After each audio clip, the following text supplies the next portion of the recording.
In school, we are generally taught that slavery was the main thing that led to the American Civil War. Here are a few sticking points that are usually glossed over. Of course, the most significant and contentious issue, with the North and South having sharply differing views on slavery's morality and legality. The Southern economy heavily relied on slavery, while the North increasingly opposed it. Southern states championed the idea that states had the right to govern themselves and make decisions about slavery, while the North supported a stronger federal government. The North had a more industrialized economy, while the South was primarily agricultural and dependent on slave labor.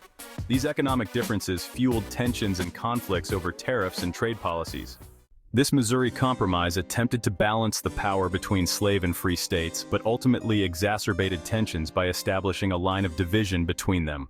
The Compromise of 1850 was a series of laws intended to address slavery issues, but ultimately led to increased tensions, including the controversial Fugitive Slave Act, which required citizens to assist in the capture of runaway slaves. The Kansas-Nebraska Act of 1854 allowed the territories of Kansas and Nebraska to decide on the legality of slavery through popular sovereignty, leading to violent conflict known as Bleeding Kansas.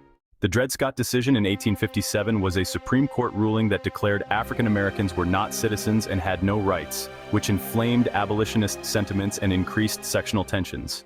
This was followed by John Brown's raid in 1859. John Brown's attempt to incite a slave rebellion by raiding the federal armory at Harper's Ferry heightened fears in the South of a coordinated abolitionist uprising.